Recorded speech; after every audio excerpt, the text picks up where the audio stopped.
नमस्ते मित्रों, आज हम जानेंगे पुराणों के अनुसार भगवान हनुमान जी को शिव का रुद्र अवतार माना गया है। शिव पुराण के अनुसार हनुमान जी ही शिव जी के 11वें अवतार है, जिसको रुद्र अवतार भी कहा जाता है। ज्योतिषियों की गणना के अनुसार हनुमान जी का जन्म 1,85,58,112 वर्ष पहले चैत्र पूर्णिमा को मंगलवार के दिन चित्रा नक्षत्र व मेष लग्न के योग में सुबह 6:03 में हुआ था।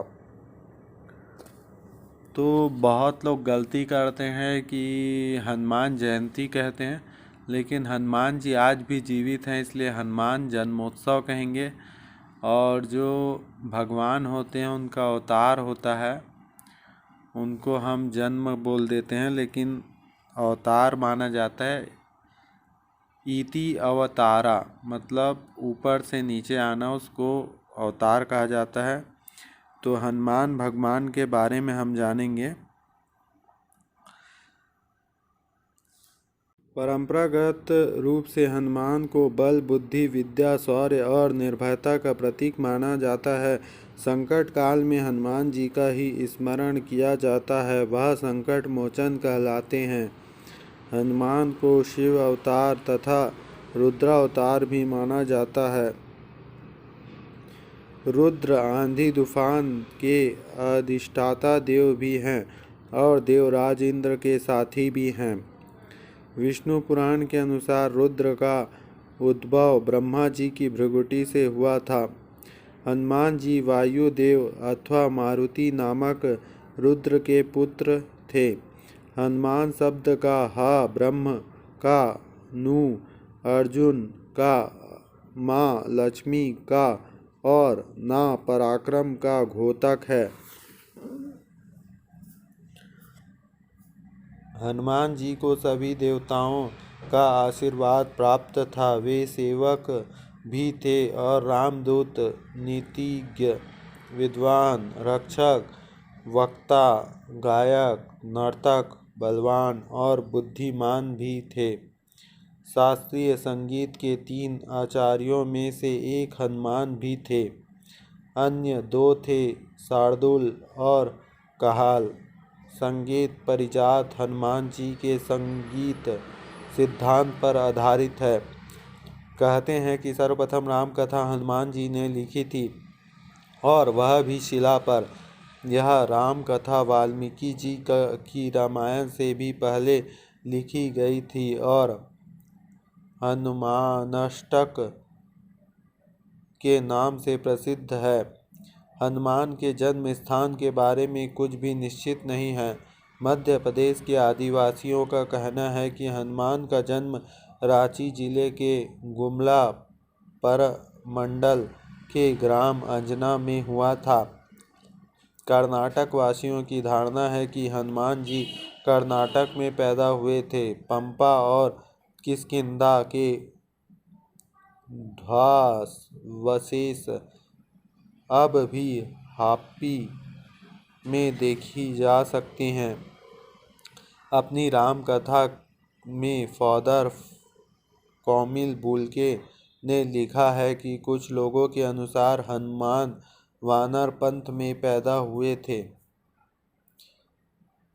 हनुमान जी का जन्म कैसे हुआ, इस विषय में भी भिन्न मत है। एक मान्यता है कि एक बार जब मारुति ने अंजनी को वन में देखा तो वह उस पर मोहित हो गया और उसने अंजनी के सहयोग किया और वह गर्भवती हो गई।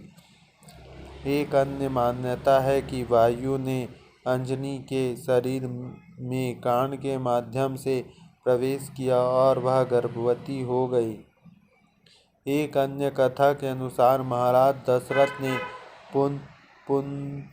पुत्रष्टि यज्ञ से प्राप्त जो हावी अपनी रानियों में बांटी थी, उसमें एक भाग गरुड़ उठाकर ले गया और उसे उस स्थान पर गिरा दिया जहां अंजनी पुत्र प्राप्त के लिए तपस्या कर रही थी। हवि खा लेने से अंजनी गर्भवती हो गई और कालांतर में उसने हनुमान जी को जन्म दिया। तुलसी और वाल्मीकि द्वारा वर्णित हनुमान चरित्र की तुलना में कई अन्य राम कथाओं में वर्णित चरित्र इतना भिन्न है कि सर्वथा मिथ्या और काल्पनिक प्रतीत होती है।